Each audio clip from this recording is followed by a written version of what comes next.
Hi there. That's a stress inducer. It was showtime and I wasn't in my seat. Well, we have been talking about how to achieve long term stress using 5 steps. There are 5 steps to it. They're quite simple, but we don't always think about it. So, over the past month, we've talked about what stress is so that you have a clear understanding of what you're facing. We've also talked about how it's important to recognize the patterns that encourage long term stress. We also talked about the triggers and helped you to understand and recognize the triggers that cause stress and the stress response. Well, today we're going to talk about the actions you can take to relieve long term stress, as actually to prevent it, and to experience the stress that you actually need in order to tackle the difficulties as well as the everyday things that you face. And yes, we're about to get to it in just a moment.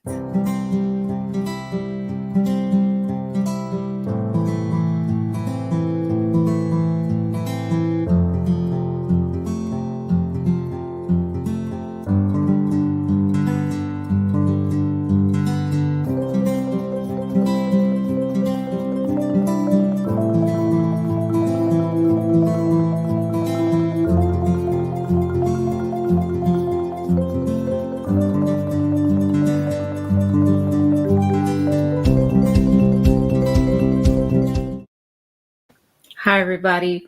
Welcome to Stress Talk Live with Marcyline. I'm so glad that you're able to join me today on this cold Sunday. And I want to send warm wishes to all of my friends and viewers who are out there in trying to stay warm in their homes because it's pretty cold here in the United States right now. It's actually cold where I live. Can you believe it? In southeast Georgia this morning, it was 23 degrees. 23. That's unheard of. It's pretty unusual for us to have temperatures that cold, but we did. We did. And it's about 50. It's in the 50s now. So it's warmed up. The sun is out. And I've had an opportunity to get out and enjoy the warmth, the warmer temperature of the afternoon and the sunshine. I hope you have too. Before we get started, I'm going to just remind you of a few things that are important to me, and it helps me to know that you are enjoying this type of content and programming and that you want to see more of it. That's important to me. I'm not just on here just because I want to be on here. I do want to be on here, but I want to make sure that I am delivering the content that will be helpful to you in achieving long term stress relief because that's my focus, right? I want to help you to experience the stress that you need to get through your everyday life without feeling overwhelmed and overstressed, and especially to keep you from moving towards burnout. So, the first thing that I want to remind you is to please follow me on Instagram and Facebook at ML Bailey Consultants. You can also find me on Twitter. I'm not as active on Twitter, but that's a goal that I have to become more active on Twitter. But you will always find me active on Facebook and on Instagram. So please follow me. I enjoy the likes, but follows help me to become more available to other people. It helps me to the programming and my content to become more visible to other people when you follow. So I'm going to ask you to do that. Also, subscribe to the ML Bailey Consultants YouTube channel. You'll find replays on YouTube, but you'll also find other content on YouTube, other videos that I post that I don't always post, that I'm not doing, that are out, that are in addition to the live stream. Also, you will find more information about me and about what I do on mlbaileyconsultants.com. That is my website, www.mlbaileyconsultants.com. That's my main website. I have a couple other blog sites, um, the happyhalfhour.club, as well as for realsocialworkers.com. But www.mlbaileyconsultants.com is the main one, and you can get to the other blog sites by going there. So thank you. Thank you for watching. I'm glad you're here. We are going into our third part of 5 steps to stress less. And this is the final part. And as I said before, I wanted to take my time with this because I think this is very important information that you can use to develop a plan for yourself that will keep you from feeling overstressed. And I think that's, we go through life carrying a big, a lot of weight on our shoulders, and we feel stressed a lot. And as a result, we don't recognize when we're overstressed because it's just the way it is. We don't need to wait until we have a vacation or a day off or the weekend to feel less stressed. And I believe that as long as we start using these 5 steps, we can get through the week and not feel like we're overwhelmed. We can get through the week without losing it, which is another phrase that I use. So let's get into the third part of 5 steps to stress less. Okay, here we go. I've taken myself off camera. I'm going to take a sip of my green tea. Green tea is really good for you. And I enjoy it. I enjoy drinking it without anything in it, just pure green tea. And it's really needed on a day like today, right? So let's talk about 5 steps to stress less. And what I need to do is take this off so you can actually see. Let me see. What am I doing here?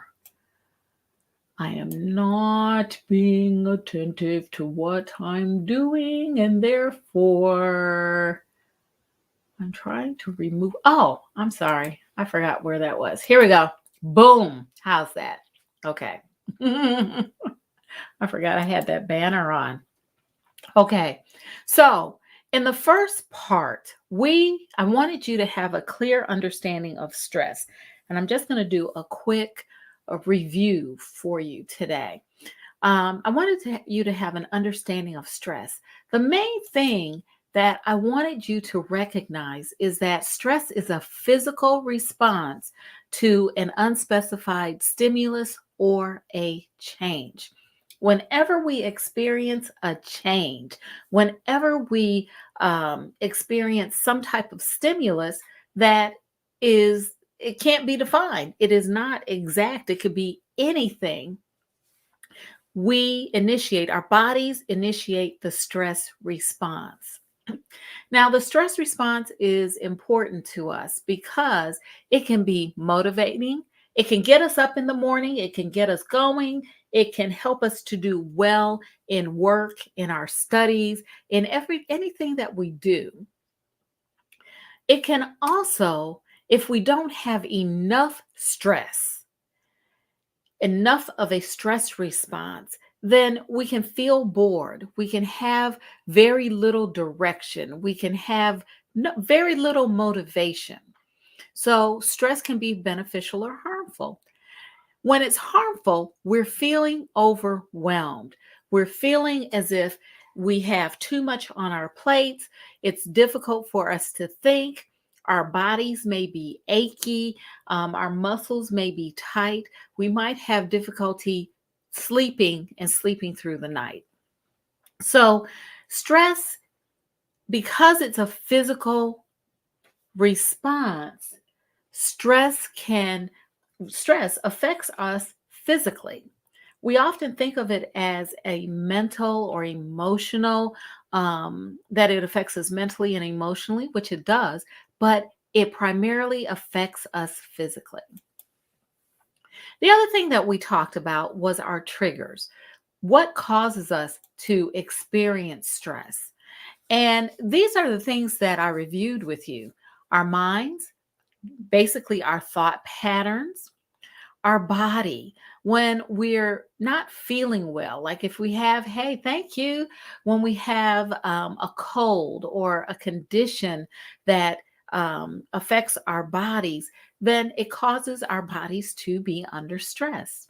Relationships, whether those are romantic relationships or just friendly relationships, whether it's relationships with our coworkers, and I included the environment around us, how we relate and interact to others and to the environment that we're in, that can increase our stress level. Definitely our jobs. Our jobs are harbingers of stress. It causes lots of stress because of the amount of work that we're required to do, because of the expectations that we experience when we're on our jobs. Job has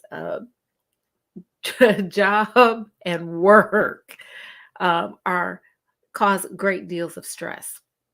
I spoke of the environment, and then I talked about unexpected events. These are events that are not planned. For example, accidents are unexpected events. Surprise parties are unexpected events. So these are things that can trigger the stress response. I encouraged you to recognize your patterns and the patterns that might contribute to the stress response. And we talked about whether you respond or react. We talked about your health, the patterns of health. We talked about expectations that you might have. We also talked about whether you felt safe, stable, and secure in your environment, whether that was at home, in your neighborhood, um, in your um, in your workplace itself, because these types of patterns can affect your stress response. The patterns that how you interact to those things can affect your stress response. Well, today I want to encourage you to take action. And that's really what we're going to talk about today. How you can take action to experience the stress that you need to accomplish the things that you want to accomplish on a daily basis without feeling overwhelmed and without having very little motivation. So, in this session, we're going to talk about taking action. So, let's do a deep dive. When I talked about responding and reacting, I talked about my definition of the difference. Something to the effect of, when we react, it's immediate. And oftentimes we react without thinking. Um, it's a what do you say? An immediate reaction. Sometimes it's a reaction based on intuition. Sometimes it's a reaction based on how to keep ourselves safe. But it is immediate and there's very little thought to it. When you respond, and again, this is my definition, when we respond, we are thoughtful about how we approach a situation. We look at the situation, we weigh um, all of the information that we have, and we make an informed decision about what the best way to approach the situation might be.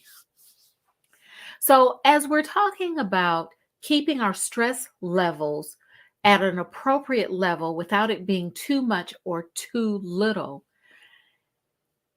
Two ways in which you can help yourself develop a plan to effectively, respond effectively, is to familiarize yourself with your beliefs, your thoughts, and subsequent actions you've taken in the past. So, what do I mean by that? I talked about how our core beliefs drive the thoughts that we have, and it also drives our self talk. And when we do that, when we have certain beliefs that drive the way we talk to ourselves and drive the way we think, sometimes those beliefs are skewed and it does not allow us to approach the situation objectively. We approach it based on what we believe and what we tell ourselves repeatedly. And it may not be, our response may not be accurate based on the situation itself. So we want to really look at and think about, what do we actually believe? What are some of those core beliefs that drive how we talk to ourselves and drive what we're telling ourselves on a daily basis? And what have been some of those subsequent actions that we've taken because of that? Let me give you an example. Um, I have a coworker who had a difficult conversation with her supervisor. As a result of that conversation, my coworker has convinced herself that the supervisor, one, does not like her, and two, is out to get her. Looking at that situation, whenever the supervisor calls on the coworker or asks to speak to the coworker goes into a panic. She says, "What am I going to do? I've just been asked to talk to the supervisor. What is it? I know it's a problem." So she's telling herself things based on that previous conversation.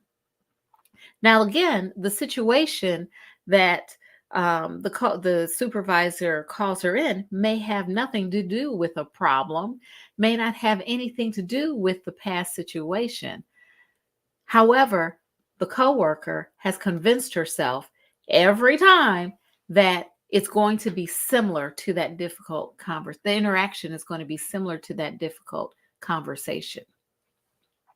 So we want to familiarize ourselves regarding the beliefs, the subsequent thoughts, and how we've acted in the past to those things. One of the things that I would say to my coworker is, okay, so let's look at the situation objectively. What information do you have about the reason she wants to talk to you? And look at that objectively without feeding into those core beliefs or those thoughts that not be in line with what is currently going on. The other way to address how you respond or react is to work with a therapist or a coach. Now, I know that, you all know that I am a mental health professional. I've been a clinical social worker for almost 30 years. Whew, that is amazing. And as a clinical social worker, let me take that back. Almost 30 years. Wow, when I think about that, it amazes me. I've worked in mental health for almost 30 years. It's It's remarkable. In any case, when I think about that, um, sometimes people believe that there is a stigma to working with or talking with a therapist or working, there's not as much of a stigma when it comes to working with a coach. But you want to work with the individual who has the training and expertise to help you to work through the core beliefs that do not serve you, as well as those thoughts and that self talk that does not benefit you. And sometimes it does help to, I shouldn't say sometimes, I believe that it often helps to work with a professional, a clinical therapist, or a professional coach who can help you to move past, those barriers that prevent you from acting in your own best interest. Because when we don't act in our own best interest, what happens? Our stress levels go up. Hi, Farzana. Oh my goodness, Farzana Doctor, who is also a clinical social worker in Canada. Canada, Toronto, Ontario, Canada. Thank you, Farzana. She said that me too. She has also been a clinical social worker for 30 years. It is a long time. Yes, ma'am. It is. It is. That's my friend, you all, Farzana Doctor, who is also a best-selling author, award-winning author, and you should pick her works up. She's been a guest on our show, our program, and a she is a she's a person with a knowledge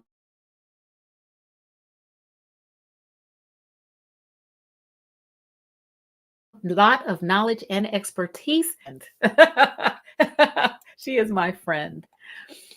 So we want to dive deep again. Talk to a therapist, talk to a coach, work with a coach to work through those things. The other thing is when it comes to health, as I said before, our health can also trigger the stress response. When we are not physically healthy, when our bodies when our bodies are working with when our bodies have conditions like conditions like diabetes, or when we have a heart condition, and we are immunocompromised, it puts a lot of stress on our bodies. So we want to know our health history and we want to be proactive. And yes, I know that many of us go to the doctor, but be proactive. Talk to family members, older family members, and learn about the health history in your family. And I know I focused on physical health, but we also want to talk about mental health. And that's something that we don't always talk about. We talk about feeling anxious. Well, is that something that runs in your family? Does anxiety run in your family? Does depression run in your family? You want to know those things because it will help you to maintain an optimal level of stress that is not overwhelming and stress that is not too low, because you can be proactive and address taking care of yourself, taking care of your physical health as well as your mental health. So you want to know your health history and you want to be proactive in taking care of yourself, doing preventive things that will prevent your body from breaking down or having these conditions, right? The other thing is expectations. Now, I talked about how our expectations of others as well as ourselves can increase our stress levels, especially when we feel that we have failed or we have not lived up to those expectations. Well, with expectations, you want to acknowledge misalignment. And what do I mean by that? Sometimes our expectations are out of line. They're not in line with the facts, and they're not in line with what is actually going on in our environment. And we want to acknowledge that because we're not failures if we cannot live up to expectations, but we do want to live up to our abilities, to our own abilities. Now, I will never be a an artist, probably. I can draw stick figures, and I can draw little puppies, like profiles of puppies and cats, but I am not an artist. I understand that. And so to have an expectation that I have that artistic flair would be misaligned. Likewise, my husband is not handy with certain things around the house. I can't expect him to fix a wall that is damaged. That is not his level of expertise. But he can fix the stove, and he can fix the microwave. He's done those things with the help of YouTube. He's done those things. So we want to make sure that our expectations are not out of line. The other thing is, if it's difficult for us, if we have high expectations of others and we feel as if we are constantly being let down, we want to make sure that we, again, get the help we need to heal. Because when we have high expectations of others, when we have high expectations of ourselves, and we feel as if we've let ourselves down, we continually let ourselves down, and others continually let us down, then there may be some healing that needs to occur so that we can get past that and we can fully enjoy where we are and fully enjoy others where they are. And then finally, we talked about being safe, stable, and secure. And this is really big, I think, in terms of stress and stress management. If we feel safe, if we are stable economically and in other ways, if we feel secure that there's promise in our lives, that we are not going to fall off a cliff, so to speak, then we can function in an optimal level of stress. We are not overstressed. So when it comes to feeling safe, stable, and secure, we want to really look at and consider when we feel safe, stable, and secure. When do we have that experience of feeling safe, stable, and secure? Where are we when we have those feelings? What are we doing when we have those feelings? Who are we with? How do we feel? Exactly. How do we feel when we are feeling as if we're safe, stable, and secure? And why do we feel that way? Going back to my coworker who, when our supervisor calls her, she does not feel safe, she does not feel stable, and she does not feel secure. The question would be, why? What is it that causes her not to feel that way? And then what can she do to what can she do? What actions can she take to ensure that she is experiencing safety, stability, and security when she's on the job? It's one thing to say that we don't feel safe in a certain environment. But it's certainly another thing to say, I need to take certain steps so that I can feel safe. It's harder when, due to circumstances, you can't leave your job. But sometimes it may mean having those difficult conversations, particularly with coworkers or with a supervisor, so that they can help you develop a plan so that you do feel safe, stable, and secure in your workplace, because we should all feel that way. We shouldn't feel that we're going into a lion's den when we're going into work, especially because we spend so much time there. So, in order to take action to experience an optimal level of stress so that you're not overwhelmed and you're not approaching burnout, is familiarize yourself with your core beliefs, your thoughts, and your actions so that you can have a better handle on how you respond and react to situations. Know your health history and be proactive to address that health history so that you can possibly prevent conditions, the onset of certain conditions. Expectations. Know when your expectations are misaligned and when you need to get help to heal so that your expectations, so that you can enjoy yourself and you can enjoy others.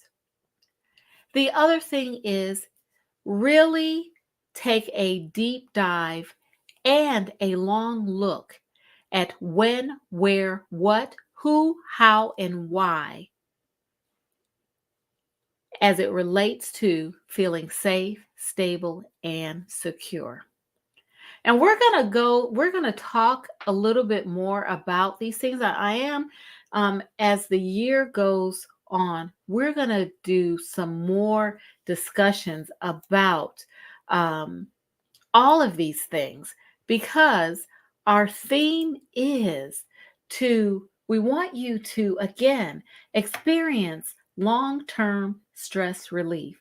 So often we do experience stress relief, but it's short term. It doesn't last. I want to give you the tools that you need in order to experience long-term relief so that you will have the optimal level of stress that you need to face your everyday challenges. Not too much and we don't want you to have too little.